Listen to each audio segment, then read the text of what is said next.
Good morning friends, स्वागत है आप सबका आपके अपने यूट्यूब चैनल एजुगा पे। आज हम आपके लिए रीजनिंग में सिलोजिज्म की दूसरी क्लास लेकर आए हैं। हमने आपको पिछली क्लास में समझाया था सिलोजिज्म के बेसिक कॉन्सेप्ट्स के बारे में, कुछ क्वेश्चंस करवाए थे बेसिक कॉन्सेप्ट्स पे जुड़े।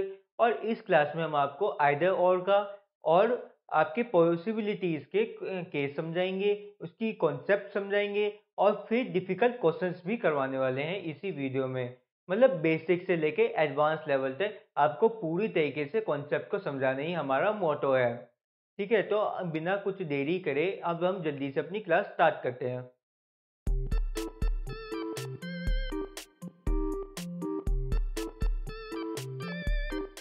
जी, तो फिर सबसे पहले हम समझते हैं आइदर और का कॉन्सेप्ट का मतलब क्या होता है। मतलब आपको ना आपको पहले तो वही अपना स्टेटमेंट्स दी जाएंगी और दो कंक्लूजन्स दिए जाएंगे। वो कंक्लूजन्स कुछ इस प्रकार के होंगे कि दोनों ही गलत होंगे, दोनों ही कंक्लूजन अपने आप में इनकम्प्लीट होंगे। फिर आपको ऑप्शन में दिया जाएगा आइदर ए इज करेक्ट और आइदर बी इज करेक्ट। मतलब आइदर जो आपकी पहली कंक्लूजन है वो सही है या फिर आपका दूसरा जो कंक्लूजन है वो सही है। दोनों में से कोई एक कंक्लूजन सही है। आपको ये नहीं पता कौन सा सही है। दोनों ही अपनी जगह सही हो सकते हैं पर दोनों में से कोई एक ही, समझ रहे हैं ना बात को। दोनों में से कोई एक ही सही हो सकता है एक टाइम पे।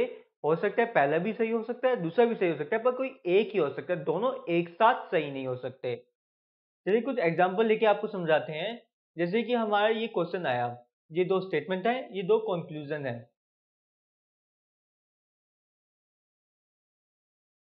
हमें गिवन है some of the A are B, some of the B are C. ठीक है, तो इसको देखते हैं क्या लिखा है। ए और बी, और तीसरी हमें गिवन है सम ऑफ बी आर सी। कुछ ए जो है बी में है और कुछ बी जो है सी के अंदर आ रहे हैं हमारे। ये हमें जो है स्टेटमेंट्स गिवन है, यूनिवर्सल ट्रूथ गिवन है। और कंक्लूजन क्या डिराइव करने हैं हमें, सम ऑफ ए आर सी। कुछ ए जो है सी के अंदर है। ठीक है, ये हम 100 कह सकते हैं कि ये 100% ट्रू नहीं है। इस बात की पॉसिबिलिटी है पर ये 100% ट्रू नहीं है। हो सकता है कि ए और सी में कुछ जो इंटरसेक्शन हो रही हो, पर इस बात की 100% पॉसिबिलिटी नहीं है। दूसरा क्या है, none of A is C. A का कोई भी एलिमेंट सी के अंदर नहीं आ रहा है। ये भी पॉसिबल है, हो सकता है कि ए का कोई भी एलिमेंट सी के अंदर ना आए, पर ये एक पॉसिबिलिटी है। इसकी भी पूरी जो है प्रमाण नहीं है हमारे पास। तो आपको ऑप्शन में क्या गिवन होंगे, आपको गिवन होंगे, पहला ऑप्शन आपको गिवन होगा one is conclusion one is correct.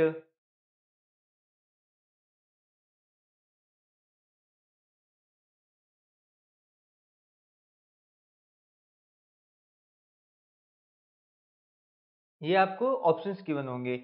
आई कि पहला ऑप्शन आपको गिवन होगा वन करेक्ट है, दूसरा टू करेक्ट हो सकता है, दूसरा कंक्लूजन हमारा करेक्ट हो सकता है, या फिर कोई भी कंक्लूजन हमारा करेक्ट ना हो, दोनों के दोनों ही फॉल्स हो।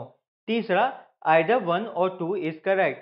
पहले और दूसरे में से कोई एक करेक्ट होगा हमारा। ठीक है, तो इसको कैसे सॉल्व करना है हमें।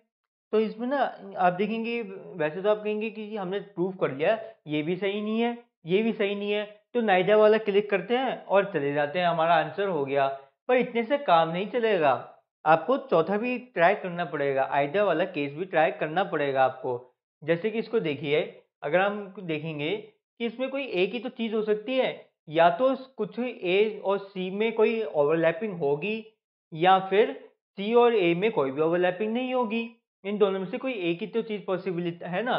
या तो ए और सी में ओवरलैपिंग होगी या फिर ए और सी में ओवरलैपिंग नहीं होगी। कुछ एलिमेंट ए के सी में होंगे या कोई भी एलिमेंट ए का सी में नहीं होगा। दोनों में से कोई एक ही पॉसिबल है। और यही हमारा फोर्थ ऑप्शन कह रहा है, आइदर वन इज करेक्ट और two is correct. One correct हो सकता है या फिर टू करेक्ट हो सकता है, तो इसमें आइदर और का हमारा ऑप्शन आएगा। अब आपको ये ना इजी वे में बताऊंगा, स्टेप बाय स्टेप वे बताऊंगा कि जो आइदर और के क्वेश्चंस होते हैं उनको कैसे आइडेंटिफाई करना है और कैसे उनको टिक करके आना है, कैसे सही करके आना है। तो आइदर और के लिए आपको कौन से प्रोसीजर करने हैं, कौन से स्टेप्स फॉलो करने हैं, मैं वो बताता हूँ आपको। सबसे पहले तो आपको देखना होगा कि ये नाइदर नॉर का केस है कि नहीं। आइदर और को चेक करने के लिए सबसे पहले देखना होगा कि ये दोनों हमारी कंक्लूजन्स रॉन्ग है कि नहीं।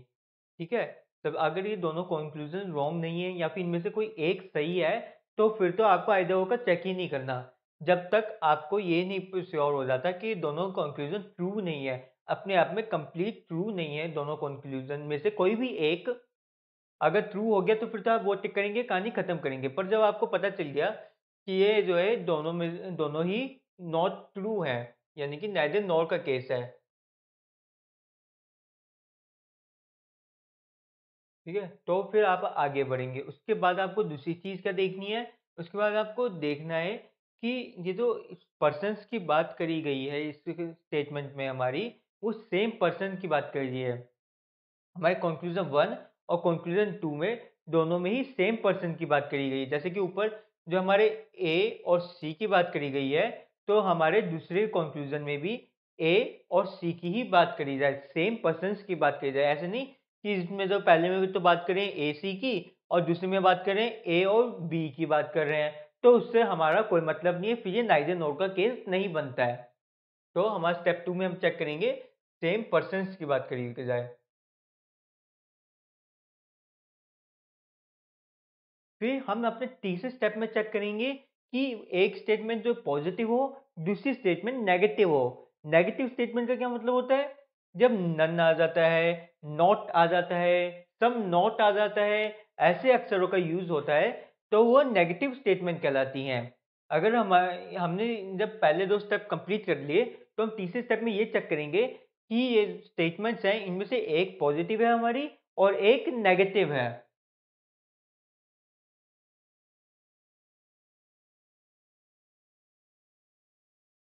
ठीक है, ये देखना जरूरी है। जैसे कि इसमें देख सकते हैं हम, पहली स्टेटमेंट हमारी पॉजिटिव है, इसमें नॉट नहीं आ रहा है, इसमें एक पॉजिटिव बात करी गई है। इसमें एक जो है कॉन्क्रीट बात करी गई है कि कुछ ए जो है सी है, जबकि दूसरी में हमने बोला गया है कुछ ए सी नहीं है। नहीं का इस्तेमाल किया गया है, नॉट का इस्तेमाल किया गया है, नन का इस्तेमाल किया गया है, या फिर सम नॉट का इस्तेमाल करा जाता, तो भी हम इसको नेगेटिव स्टेटमेंट मानते हैं। ठीक है, और चौथी में आपको देखना है कि जो एब्रीविएशन यूज करते हैं हम सम की, नॉट की, इनमें ना सिर्फ तीन कॉम्बिनेशन में ही हमारा आइदर नॉर का केस लगता है, आइदर और का केस लगता है।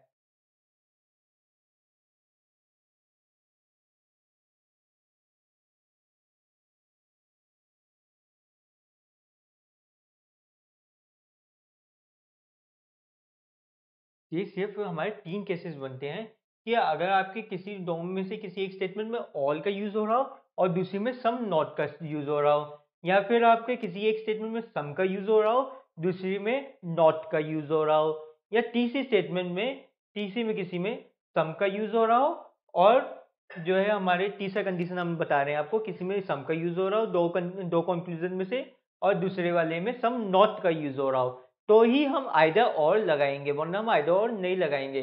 सिर्फ ये तीन केसेस हैं। इसको कैसे याद करना है आपको, ये समझ लीजिए बस कि सम तो होना ही चाहिए। अगर सम नहीं है तो आइदर और का केस नहीं आएगा, और ये तो हम पहले ही जानते ही हैं, एक नेगेटिव होनी चाहिए, एक पॉजिटिव होनी चाहिए। समझ गए ना।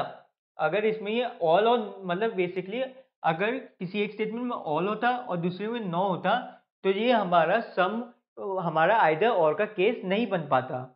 क्यों नहीं बन पाता, क्योंकि इसमें सम नहीं है। सम आना भी जरूरी है बेसिकली हमारा। ये तीन केसेस हैं, वैसे मैं आपको आप ऐसे याद कर लीजिए, या फिर आप ये याद कर लीजिए कि सम होना जरूरी है, दोनों कंक्लूजन में से किसी एक में सम होना जरूरी है, जब भी हमारा ये आइदर और का केस बनता है।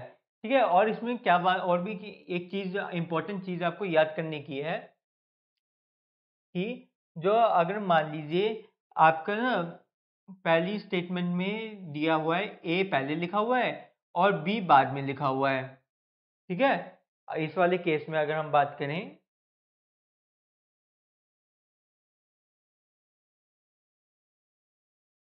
अगर हम पहले केस की हम अपनी बात करें, हमारे फोर्थ स्टेप में का जो पहला केस है जो हम चेक करते हैं ऑल और सम नॉट का, जैसे कि यहाँ पे हमारा जो सम और सम नॉट का यूज किया है, अगर यहाँ पे हम ऑल का यूज करते हैं, मैं लिख के दिखा देता हूँ।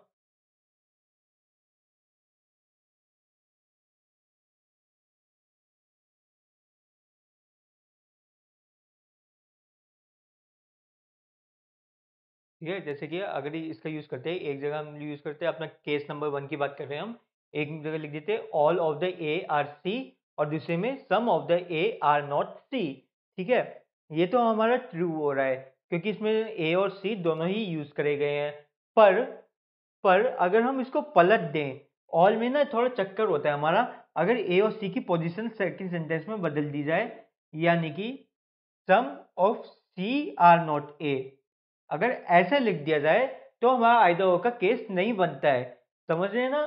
पहले हमने देखा कि उसमें तो ए पहले आ रहा है, सी बाद में आ रहा है, पर दूसरे सेंटेंस में सी पहले आ गया, ए बाद में आ गया। Some of C are not A, तो इस केस में हमारा आइदर और का जो है आंसर नहीं आएगा। हम आइदर और पे टिक नहीं करेंगे, आइदर और को आगे चेक भी नहीं करेंगे हम।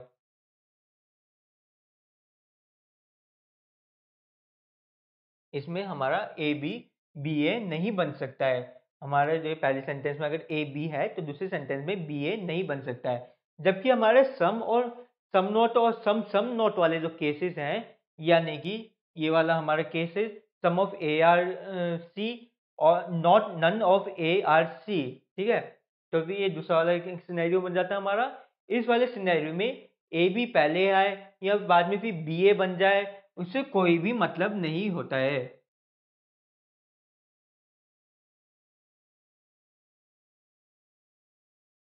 ये भी हमारा सही होगा, यानी कि अगर हम इसका ए सी और नीचे सी ए लिख देते, तो इस केस में भी हमारा ये कंडीशन फुलफिल कर रही है। ये हमारी आइदर और वाली कंडीशन फुलफिल कर रही है। इसमें भी हम आइदर और के चेक करेंगे, सारी जैसे फोर्थ स्टेप तक जाएंगे और अगर सही होगा तो आइदर और पे टिक करके आ जाएंगे। और ऐसी हमारा सम और सम नॉट की बात है।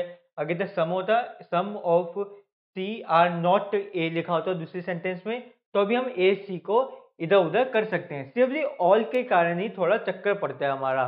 तीसरे में सम और सम नॉट का जो हमारा केस आ रहा है, इसमें हम देखेंगे कि इसमें भी सेम यही बात आती है कि ए बी बी ए।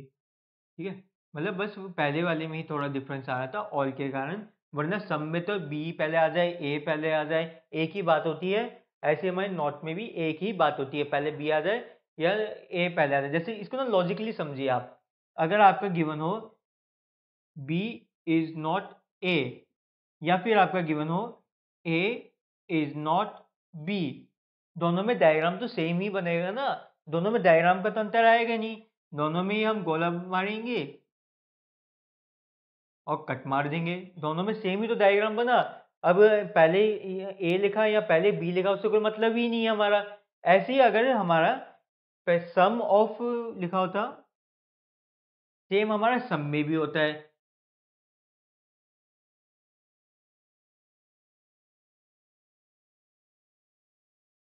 अगर सम ऑफ ए आर बी लिखा है या फिर सम ऑफ बी आर ए लिखा है, तो हम ऐसे ही तो बनाएंगे, बी और ए दोनों के बीच में इंटरसेक्शन बना दिया। सम में ए पहले आए या बी पहले आए उससे तो कोई मतलब ही नहीं ना। पर जबकि ऑल में मतलब होता है। अगर हमारा गिवन होता है all of A are B,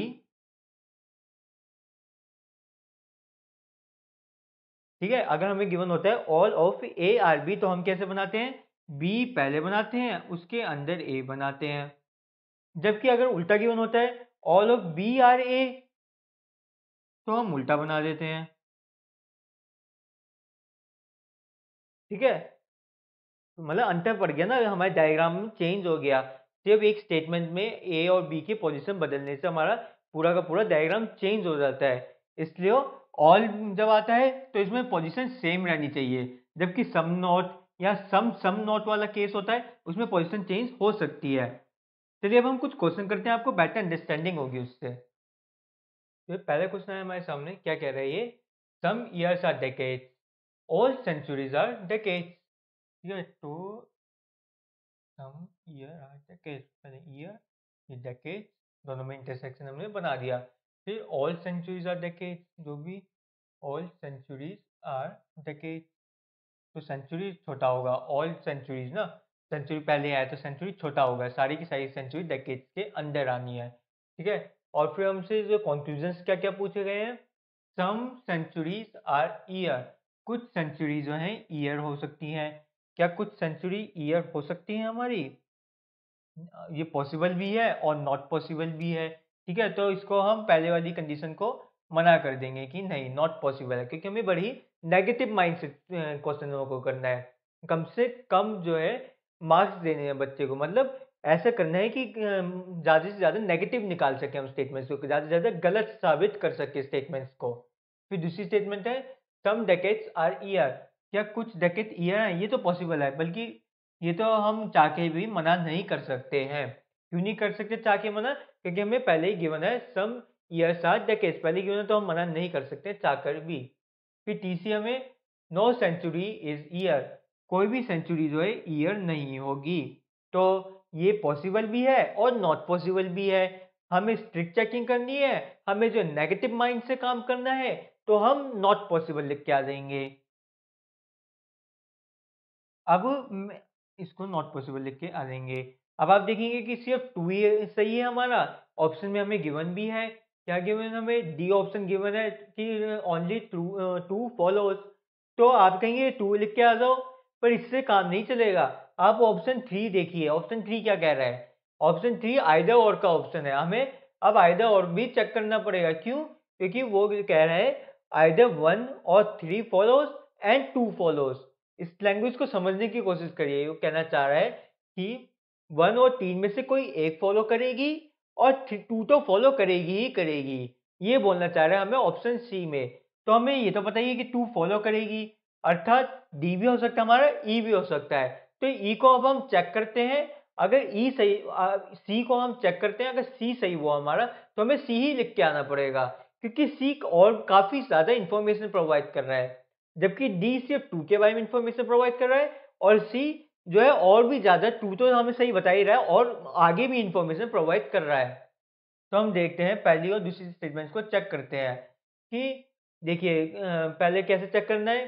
सबसे पहले तो हमें देखना है कि जो दोनों स्टेटमेंट्स हैं हमारी वो फॉल्स हैं। हाँ ठीक है, पहली और तीसरी स्टेटमेंट फॉल्स है। उसके बाद दोनों सेम पर्सन की बात कर रहे हैं, सेंचुरी ईयर की बात कर रहे हैं, और तीसरे में सेंचुरी ईयर की बात कर रहे हैं। ठीक है, ये भी सही है। एक पॉजिटिव है, हाँ सही है, पहली वाली पॉजिटिव है, तीसरी वाली नेगेटिव है।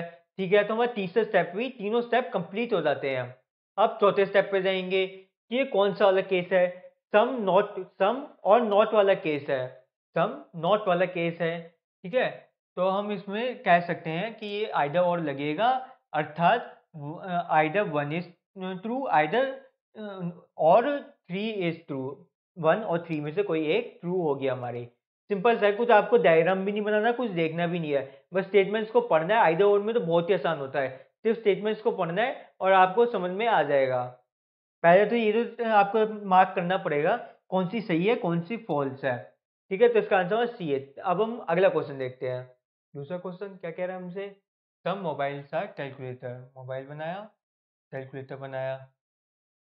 ठीक है, और दूसरा आगे क्या है? सम कैलकुलेटर्स पेन, तो कैलकुलेटर है उसका पेन से इंटरसेक्शन है। ठीक है, फिर तीसरी line some pen are scale, फिर सम पेन आर स्केल, मतलब पूरा ओलंपिक्स की रिंग बनानी थी इन्हें और कुछ नहीं। और फिर कंक्लूजन क्या गिवन है हमें?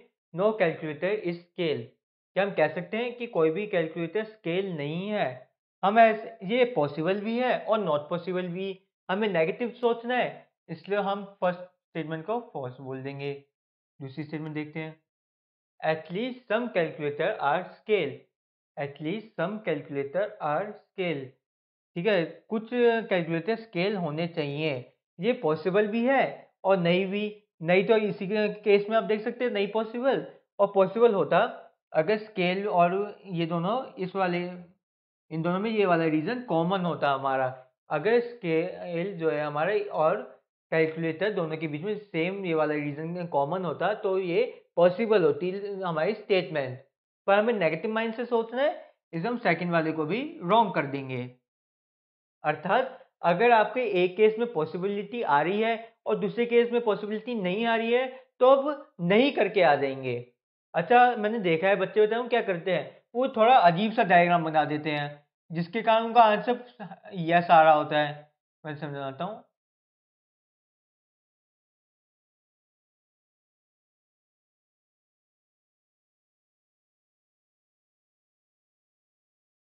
अगर आप ऐसे डायग्राम बना के आएंगे एग्जाम में तो आपको दिखेगा कि अरे स्केल और हमारे कैलकुलेटर के बीच में तो इंटरसेक्शन एरिया आ रहा है ये वाला, तो हम ट्रू करके आ जाते हैं, ठीक है ना। पर ऐसा नहीं होगा, क्योंकि इसीलिए आपको एडवाइस दी जाती है कि जो भी आप डायग्राम बनाएंगे उसमें मिनिमम इंटरसेक्शन होनी चाहिए। मतलब आपको नेगेटिव माइंड से बनाना है डायग्राम, तो आपको मिनिमम इंटरसेक्शन वाला डायग्राम बनाना पड़ेगा। ऐसा डायग्राम जिसमें मिनिमम जो है इंटरसेक्शन हो या ओवरलैपिंग हो, ऐसा डायग्राम बनाना पड़ेगा, ताकि आपके ज़्यादा दिमाग ना लगाना पड़े एग्जाम में, जल्दी जल्दी देख के ही आंसर आपके आ जाए। इसलिए अब जब भी आप डायग्राम बनाएंगे तो आप कोशिश करेंगे कि मिनिमम इंटरसेक्शन हो। इसमें आप देख रहे हैं कि बार बार एस जो है सी से भी हो रहा है, पी से भी हो रहा है, तो हम ये डायग्राम अवॉइड करेंगे। ये एक पॉसिबिलिटी है, पर इस वाली पॉसिबिलिटी को हम अवॉइड करेंगे, ये वाला डायग्राम बनेगा बस।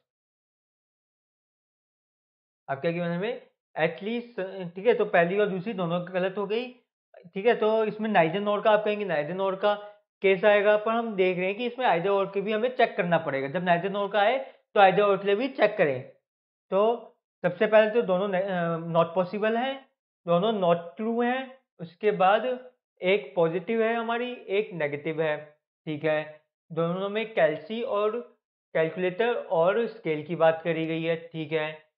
इसमें हमारे नो की और सम की बात करी, यानी सम का भी यूज करा गया है।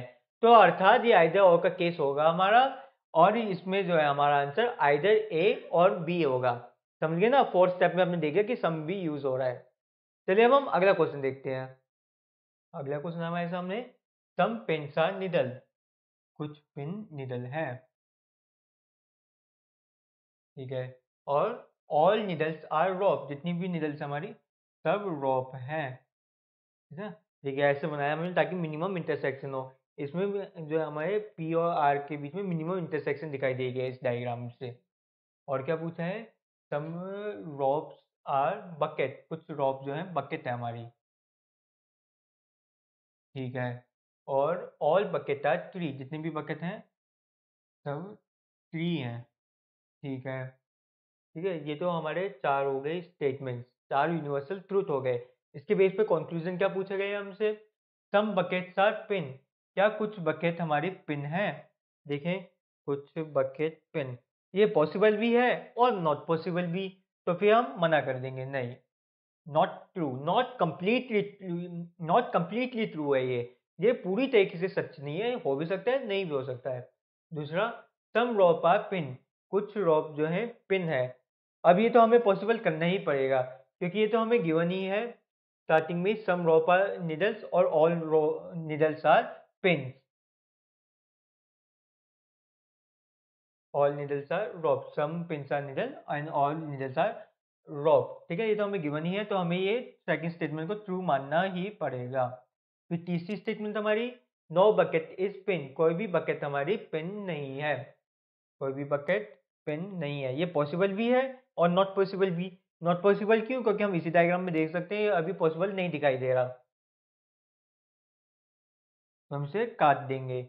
अच्छा, आपको ये समझना है, आपको ऐसे केसेस ढूंढने हैं आइदर और के लिए कि जो पॉसिबल भी हो और नॉट पॉसिबल भी हो, मतलब जो 100% ट्रुथ ना हो, जिसके ऊपर आपको शंका हो, जो हो भी सकता है नहीं भी, जैसे बकेट और पिन के बीच में इंटरसेक्शन हो भी सकता है और नहीं भी हो सकता, ये केस टू केस वेरी करता है। अगर इसमें हमें एक्सप्लिसिटली गिवन ही होता अगर स्टेटमेंट में कि there is no bucket which is pin, अगर हमें स्टेटमेंट गिवन हो जाती ना, तो हम आइदर का चेक नहीं करते। हमें हमें सिर्फ जो है गलत स्टेटमेंट्स नहीं देखनी, हमें वो स्टेटमेंट देखनी है जिनमें हमें डाउट हो कि ये पॉसिबल हो भी सकता है और पॉसिबल नहीं भी हो सकता। ऐसा पॉसिबल है भी कि बकेट और पिन जो है एक साथ इंटरसेक्ट कर जाएं, क्योंकि हमें कोई भी रोक नहीं दी गई है, कहीं पर भी हमें क्वेश्चन में ये गिवन नहीं है कि बकेट और पिन में कोई भी एलिमेंट कॉमन नहीं होगा। इसलिए ये पॉसिबल भी है और ये नहीं भी पॉसिबल, क्योंकि हमें ये भी नहीं गिवन दोनों में कोई कॉमन होगा, मतलब कोई भी रिलेशन हमें गिवन नहीं है। अगर एक चीज गिवन होती कि बकेट और पिन में इंटरसेक्शन होगा, यही गिवन होता, या फिर बकेट और पिन में इंटरसेक्शन नहीं होगा, यही गिवन होता, तो हम आइदर और का केस चेक नहीं करते हैं, ठीक है। तो अब इसमें हमें क्या पता चल गया कि सेकंड तो ट्रू है ही, फर्स्ट और थर्ड हमारी कंडीशन फॉल्स आ गई। इनमें अब आइदर और का हम केस देख लेंगे। आइदर और का एक बार केस चेक कर लेते हैं, पहली और लास्ट स्टेटमेंट में देखिए दोनों गलत हैं, एक पॉजिटिव है दूसरी नेगेटिव है, ठीक है। दोनों में बकेट और पिन की बात हो रही है, ठीक है। एक और चौथे स्टेप में हमने देखा कि सम का भी यूज करा गया है, एक स्टेटमेंट में सम का भी यूज किया गया है, अर्थात ये आइदर और का केस बन रहा है हमारा। तो हम जो है ई पर क्लिक करके आ जाएंगे, आइदर 1 और 3 एंड 2 फॉलोज, मतलब 2 तो फॉलो कर ही रही है, बाकी हमारी 1 और 3 में से कोई एक फॉलो करेगी। चलिए हम अगला क्वेश्चन देखते हैं। अब हम पॉसिबिलिटी के केस समझेंगे। तो पहले अब हम पॉसिबिलिटी के, जिससे पहले क्वेश्चन करें उससे पहले थोड़ा पॉसिबिलिटी के कॉन्सेप्ट समझ लेते हैं। क्या क्वेश्चन आते हैं पॉसिबिलिटी के, उनको कैसे सॉल्व करना होता है। मतलब आपसे बोला जाएगा कि it is possible that the sum of a or b, is it possible that sum of a or b।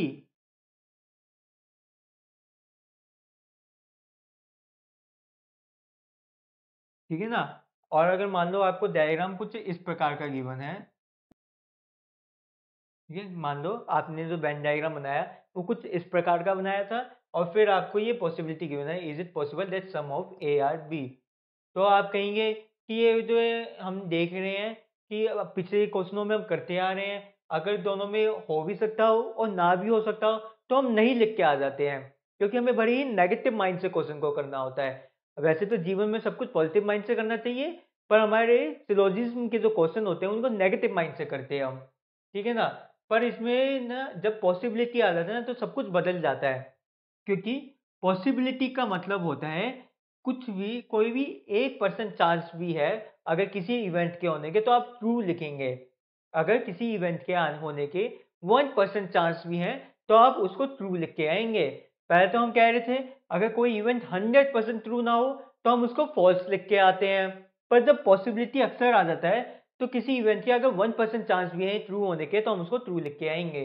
अर्थात ये पॉसिबल तो है ही ना कि ए और बी जो एक साथ इंटरसेक्ट कर जाए। हमें कोई अच्छी सी कंडीशन तो क्वेश्चन में गिवन नहीं है, हमें कोई कट तो दिखाई दे नहीं रहा कि ए और बी के बीच में कोई भी इंटरसेक्शन नहीं होगा।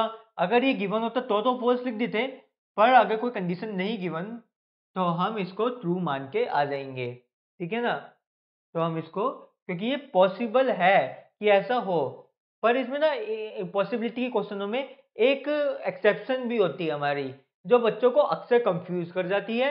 इस एक्सेप्शन को बड़ी ही ध्यान से देखें। जैसे कि हमने ये केस लिया, इसमें क्या है, some of A are B, यानी ए बी में इंटरसेक्शन होगा, सम ऑफ ए आर सी, ठीक है ना, सम ऑफ ए आर सी। इसको ना एक मिनट लीजिए, सम ऑफ ए आर सी, ठीक है, ए और सी में कुछ इंटरसेक्शन होगा, और फिर ऑल सी आर डी, जितने भी सी हैं सब के सब डी में होंगे, डी बड़ा सेट है और सी हमारा छोटा सेट है। तो इसमें अगर हमसे पूछा जाए, कंडीशन हमें कंक्लूजन गिवन हो, is it possible that A are B, क्या ये पॉसिबल है कि ए और बी के बीच में all, is it possible that A are B, यानी कि ए आर बी, यानी कि ऑल ए आर बी, अगर ऑल गिवन हो या ना गिवन हो तो हम ऑल मान लेते हैं कि होता है। ए आर बी या फिर ऑल ए आर बी दोनों ही एक ही बात होती है, जैसे हमने पहली क्लास में भी आपको समझा दिया था, एक बार फिर भी हम आपको इजी करने के इसमें लिख देते हैं। वैसे एक ही बात होती है, अगर आपसे सम ना लिखा हो,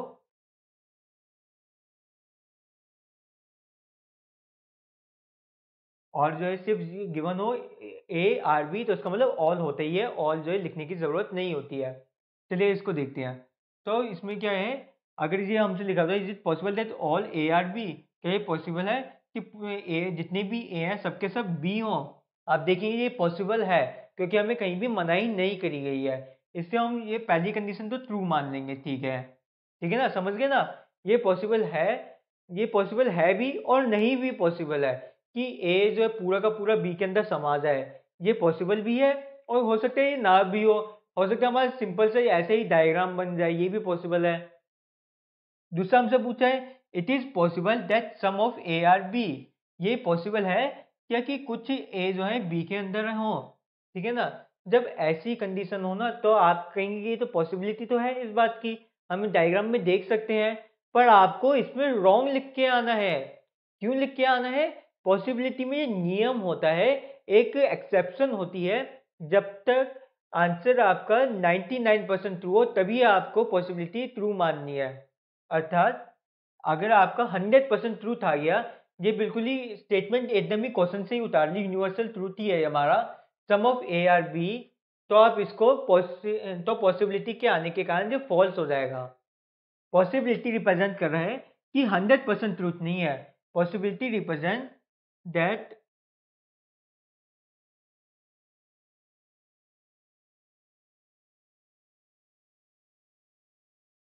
हमारा पॉसिबिलिटी, इस लाइन को अच्छे से याद कर लें, इस लाइन को अच्छे से समझ लें। पॉसिबिलिटी जो अक्सर है वो रिप्रेजेंट क्या करता है, हमारे नॉर्मल टर्म्स में भी पॉसिबिलिटी ये रिप्रेजेंट करता है कि कोई फैक्ट जो है 100% ट्रूथ नहीं है और 100% फॉल्स भी नहीं है। जो हमारा फैक्ट है वो जो सच भी हो सकता है और हमारा ट्रू जो है झूठ भी हो सकता है, दोनों ही इस बात की प्रोबेबिलिटी है। अगर वो 100% ट्रूथ हो जाए तो ये स्टेटमेंट गलत हो जाती है, तो वो पॉसिबिलिटी नहीं होता, हमारी पॉसिबिलिटी वाली स्टेटमेंट गलत हो जाती है। यानी कि जब हम उठा के कोई फैक्ट को सीधा लिख देते हैं तो वो गलत हो जाता है। ऐसे ही अगर ये स्टेटमेंट गिवन हो, is it possible that some of A are D, ठीक है ना, मैं लिख देता हूँ, इधर लिख देता हूँ,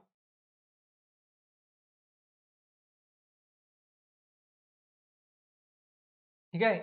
अगर हमसे ये पूछा हो, is it possible some of A are D, क्या ये पॉसिबल है कि कुछ ए जो है डी में भी शामिल होंगे, तो आप फिर से डायग्राम को देखेंगे और कहेंगे ये तो ट्रू है, ये तो गिवन ही है हमें, ठीक है ना। पर यही बात समझिए, ये गिवन है हमें, ये 100% ट्रूथ है। क्या हम कोई भी ऐसा केस लगा सकते हैं जिसमें ए और डी जो है में एक भी ओवरलैपिंग ना हो? क्या हम कुछ ऐसा कर सकते हैं कि ए और डी में कोई भी ओवरलैपिंग ना हो? ऐसा हम नहीं कर सकते हैं, क्योंकि हमें गिवन है क्वेश्चन में कि ए और सी में कोई ना कोई ओवरलैपिंग हो रही है और सारे के सारे सी डी में आ रहे हैं, तो डी और ए में भी ऑब्वियसली ओवरलैपिंग होनी जरूरी है। अर्थात अगर कोई चीज 100% ट्रूथ हो तो पॉसिबिलिटी का केस हमारा फॉल्स हो जाता है, ये भी फॉल्स होगा और वो भी फॉल्स होगा। या तो हमें डायरेक्ट क्वेश्चन में गिवन है सम ए आर बी, ठीक है ना, तो भी हम पॉसिबिलिटी को फॉल्स मान लेते हैं, या फिर हमारे जो क्वेश्चन में गिवन है स्टेटमेंट, उससे हमने कंक्लूड कर लिया कि ये 100% ट्रूथ है। इसका ऐसा कोई केस बन ही नहीं सकता जिसमें ए और डी के बीच में कोई इंटरसेक्शन हो ना, कोई भी इंटरसेक्शन ना हो, कोई भी एलिमेंट कॉमन ना हो, ऐसा कोई केस बन ही नहीं सकता, तो हम पॉसिबिलिटी में उसको फॉल्स मान लेते हैं। ठीक है, चलिए अब हम कुछ पॉसिबिलिटी से जुड़े क्वेश्चन करते हैं। ये हमारा क्वेश्चन आया, क्या कह रहा है, ऑल सर्कल्स आर ट्रायंगल, जितने भी अगर ये हमारा सर्कल का है तो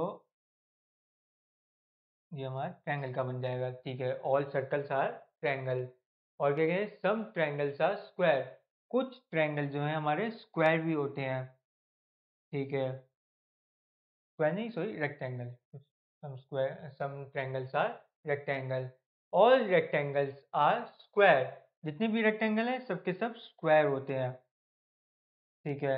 मतलब लिखा तो कुछ भी है, इस पे आपको नहीं जाना, लॉजिक पे नहीं जाना, जो क्वेश्चन में गिवन है वही आपका यूनिवर्सल ट्रूथ है, वही आपके लिए सच है, ठीक है। अब हमें कंक्लूजन क्या क्या गिवन है, all rectangle being triangle is possible, क्या all rectangle rectangle being triangle possible है? आप देखेंगे हाँ ये पॉसिबल है, क्यों नहीं हो सकता, हमें कोई मनाही थोड़ी करी है, कोई भी नेगेटिव सेंटेंस थोड़ी गिवन है, कोई भी नेगेटिव सेंटेंस थोड़ी गिवन था हमें यूनिवर्सल ट्रूथ में कि जो है रेक्टेंगल और ट्रायंगल के बीच में जो है एक दोनों एक नहीं हो सकते हैं, या फिर सारे के सारे रेक्टेंगल ट्रायंगल के अंदर नहीं आ सकते। कहीं भी आपको कट दिखाई दे रहा है? नहीं दिखाई दे रहा है, तो आप इसको ट्रू करके आ जाएंगे। पहली वाली स्टेटमेंट हमारी ट्रू है। दूसरी देखते हैं, all circle being square is possible, जितने भी सर्कल हैं हमारे उनको सभी सर्कल को स्क्वायर होना क्या पॉसिबल है? तो आप देखेंगे दोनों के बीच में इंटरसेक्शन तो हो ही रहा है, तो हाँ ये भी पॉसिबल है। अगर ये सारे के सारे सर्कल इस वाले एरिया में फॉल कर रहे होते तो हम दूसरी वाली स्टेटमेंट्स को भी ट्रू कह देते। अब आप देख रहे हैं ना, अब मैं बहुत ही ज्यादा पॉजिटिव माइंड से देख रहा हूँ क्वेश्चन को, पॉसिबिलिटी आ गई ना, पॉसिबिलिटी का मतलब ही होता है पॉजिटिव माइंड से देखो क्वेश्चन को। अब मैं देख रहा हूँ ये नॉट भी हो सकता था, यस भी हो सकता था, तो मैंने यस पे टिक कर दिया। अगर यही पॉसिबिलिटी उड़ा देते तो मैं इसको क्रॉस मार देता, मैं कहता कि हो सकता है ना नेगेटिव, फिर मैं नेगेटिव माइंड से देखता। तो इसका आंसर होगा हमारे बोथ 1 and 2। चलिए अब अगला क्वेश्चन देखते हैं। ये अगला क्वेश्चन है हमारे सामने, सम लॉजिक आर रीजन, कुछ लॉजिक जो है रीजन में आते हैं, रीजन लॉजिक। ठीक है, अगला क्या लिखा है, ऑल रीजन आर आर्ग्यूमेंट, जितने भी रीजन होते हैं वो सब आर्ग्यूमेंट के ग्रुप में आते हैं।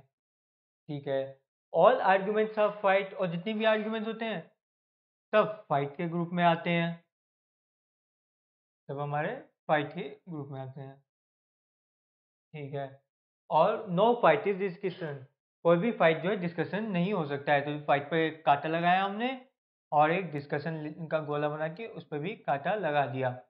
तो ये डिस्कशन, अब इस बात को दिमाग में रखना, डिस्कशन और फाइट में कोई भी इंटरसेक्शन नहीं हो सकता, पर डिस्कशन और हमारे लॉजिक में इंटरसेक्शन पॉसिबल है, क्योंकि यहाँ पे कांटा नहीं बना है हमारा। हमारा जो है इस वाले रीजन में आ सकता है डिस्कशन। ठीक है, अब क्वेश्चन हम अब इसमें करना क्या है, वैसे इस क्वेश्चन में ये समझ लीजिए, इसमें हमें रॉन्ग वाला चूज करना है। हमें जो है 5 कंक्लूजन गिवन है, इन 5 में से बताना है कौन सा रॉन्ग कंक्लूजन है। ठीक है ना, मतलब 4 सही कंक्लूजन है और एक रॉन्ग है इसमें। अक्सर क्या होता था हमसे, अक्सर हमसे क्या क्वेश्चनों में पूछा जाता है कौन सा राइट कंक्लूजन है, इसमें रॉन्ग वाला बताना है। चलिए एक एक करके देखते हैं क्या क्या कंक्लूजन गिवन है हमें। All discussion being logic is possible, सारे डिस्कशन जो है लॉजिक हो जाएं, all discussion being logic is possible, हाँ ये पॉसिबल भी है और नहीं भी पॉसिबल। डिस्कशन इसमें आ भी सकता है और हो सकता है इसको बाहर ही रख दें इस गोले को हम। तो ए ट्रू है हमारा। इस बात को समझिए, अगर इसमें हमें एक्सप्लिसिटली गिवन होता ऑल डिस्कशन आर लॉजिक, तो हम इसको फॉल्स करके आ जाते, क्योंकि पॉसिबिलिटी में 100% पॉसिबिलिटी 100% ट्रू को नहीं गिनते, सिर्फ 50-50 वाले को गिनते हैं, जिसमें हाँ भी हो सकता है ना भी हो सकता है। इस बात की चांसेस है, ये बात गारंटीड नहीं है, इस बात के चांसेस है, इस बात के होने के, स्टेटमेंट के ट्रू होने के। तो पॉसिबिलिटी इस चीज को रिप्रेजेंट करती है। इसमें ये ट्रू भी हो सकता है कि डी इसके अंदर आ जाए, ये ट्रू ना भी हो कि डी बाहर ही रह जाए, इसलिए पहला ट्रू है हमारा। हमारी पहली जो कंक्लूजन है वो ट्रू है। दूसरा कंक्लूजन पढ़ते हैं, no discussion is an argument, कोई भी डिस्कशन, देखिए इसमें पॉसिबिलिटी नहीं आया, आप नेगेटिव माइंड से सोचेंगे। नो डिस्कशन बीइंग आर्ग्यूमेंट, वैसे ये तो हमारा ट्रू ही आ रहा है। ये देखिए, नो डिस्कशन बीइंग आर्ग्यू, कोई भी डिस्कशन आर्ग्यूमेंट हो ही नहीं सकता, क्योंकि आर्ग्यूमेंट जो है हमारे एफ के ग्रुप में आ रहे हैं और एफ और डी के बीच में एक कांटा लगा हुआ है, ये दोनों एक दूसरे से ओवरलैप नहीं कर सकते हैं।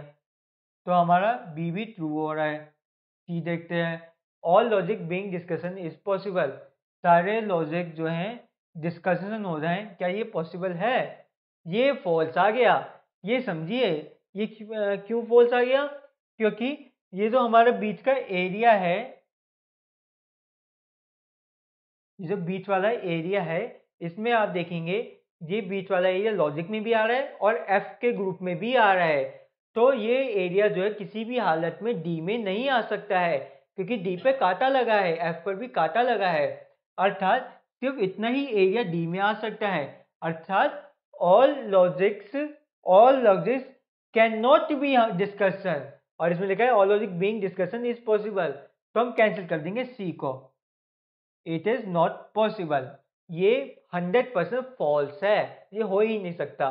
तो इसका आंसर हो जाएगा हमारा सी आंसर हो जाएगा। चलिए अगला क्वेश्चन देखते हैं। अगला क्वेश्चन है हमारे सामने, नो होटल इज मॉर्टल। ठीक है, चलो पहले ही नेगेटिव से स्टार्ट करें, कोई बात नहीं। हम लिखते हैं कि एक जगह होटल, एक जगह मॉर्टल। ठीक है, और ऑल मोटल्स आर अपार्टमेंट, जितने भी हमारे मोटल्स हैं सबके सब अपार्टमेंट नाम के ग्रुप में आ रहे हैं। ठीक है, और तीसरा क्या गिवन है हमें, ऑल अपार्टमेंट्स आर इन, जितने भी अपार्टमेंट्स हैं वो सबके सब इन नामक ग्रुप में आ रहे हैं। ठीक है, और क्या गिवन है, no in is a guest house, कोई भी इन जो है गेस्ट हाउस नहीं होगा हमारा। ठीक है, तो इसे गेस्ट हाउस लिखा हमने और इधर हमने डबल मार्क लगा दिया। ठीक है ना, क्योंकि डबल मार्क रिप्रेजेंट कर रहा है कि गेस्ट हाउस और इन के बीच में कोई भी ओवरलैप नहीं होना, और एक क्रॉस रिप्रेजेंट कर रहा है एच और एम के बीच में कोई भी इंटरसेक्शन नहीं होना है। हमारा जो है एच और एम के बीच में इंटरसेक्शन नहीं होना है। एच और ए के बीच में हो सकता है, एच और आई के बीच में हो सकता है, पर एच और एम के बीच में नहीं हो सकता है। चलिए अब हम कंक्लूजन देखते हैं। इसमें भी सेम वही बात है, आपको रॉन्ग वन निकालना है। आपको बताना है इनमें से 4 सही होंगे, एक आपका रॉन्ग होगा, उस रॉन्ग को आपको पहचानना है। देखते हैं। All hotel being in is possible, सारे होटल इन हो जाएं, हमारे सारे होटल इन हो जाएं, क्या ये पॉसिबल है? देखिए ये पॉसिबल तो है, हो सकता था ना, अगर होटल, ये पॉसिबल है भी और नहीं भी। हो सकता था होटल जो बाहर ही रह जाता, हो सकता था होटल जो अपार्टमेंट में आ जाता या इन में आ जाता। तो ये पॉसिबल है भी और नहीं भी, अर्थात हमारी पहली स्टेटमेंट हम ट्रू मानेंगे। फिर दूसरा, no motel is guest house, कोई भी मोटल जो हमारा गेस्ट हाउस नहीं हो, क्या ये ट्रू है? देखिए जो मोटल है वो इनके अंदर आ रहे हैं, और कोई भी आदमी जो इनके अंदर आ रहा है, कोई भी ऑब्जेक्ट, कोई भी एलिमेंट, वो हमारा गेस्ट हाउस के अंदर नहीं आ सकता, अर्थात सेकंड भी हमारा ट्रू हो गया। तीसरी देखते हैं, all hotel being apartment is possible, जितने भी होटल हैं वो अपार्टमेंट में हो जाएं, सारे के सारे अपार्टमेंट में चले जाएं, क्या ये पॉसिबल है? ये पॉसिबल है भी और नहीं भी, क्योंकि ये अगर अपार्टमेंट बाहर बाहर है, अभी तो बाहर है, कोई बात नहीं, ये भी डायग्राम सही है। और अगर हम होटल को यहाँ पे बना के एच कर देते तो वो भी डायग्राम सही होता, बस मोटल के अंदर नहीं आना चाहिए, तो ये भी सही है। तीसरी भी हमारी सही है। देखिए इस बात को समझिए, अगर ये 100% ट्रू होता ना, 100% ये यही होता, तो हम फॉल्स लिख के आ जाते। पॉसिबिलिटी का मतलब ही है कि हो भी सके और ना भी हो सके, चांसेस हो होने के, पर ना ही 100% ट्रूथ हो, ना ही 100% फॉल्स हो। तो हमारा तीसरा भी हो गया। चौथा देखते हैं, नो मॉर्टल इज इन, कोई भी मॉर्टल इन नहीं है। ये यहाँ पे आके फॉल्स आ गया, क्योंकि हमें तो पता ही है, हमें तो गिवन ही है ना, ऑल की जितने भी मॉर्टल्स हैं वो सबके सब इन है, क्योंकि हमें गिवन है जितने भी मॉर्टल्स हैं वो सब अपार्टमेंट हैं, और जितने भी अपार्टमेंट हैं वो इन है, अर्थात जितने भी मॉर्टल होंगे वो भी सब इनके अंदर ही आएंगे ना, अर्थात हमारी चौथी स्टेटमेंट गलत आ रही है, चौथा ही हमारा आंसर होगा। चलिए अगला क्वेश्चन देखते हैं। अगला क्वेश्चन है हमारे सामने, क्या कह रहे हैं, सम चेयर्स आर टेबल, कुछ चेयर जो है हमारी टेबल है, यानी चेयर और टेबल में इंटरसेक्शन बता दिया। फिर दूसरा क्या बोल रहा है, सम बेड आर टेबल, कुछ बेड जो है टेबल होंगे, ठीक है, बेड और टेबल में इंटरसेक्शन बता दिया हमने। नो फर्नीचर इज बेड, तो बेड पे कांटा लगाया, फर्नीचर पे कांटा लगाया, दोनों आपस में ओवरलैप नहीं करेंगे, ठीक है, और हमें ये तो गिवन नहीं है ना कि फर्नीचर किसी और के साथ ओवरलैप करेगा, इसलिए हमने उसको बाहर लिख दिया, क्योंकि हम बड़े नेगेटिव वे से, बड़ी नेगेटिव माइंड के साथ अपना जो है चार्ट बनाते हैं।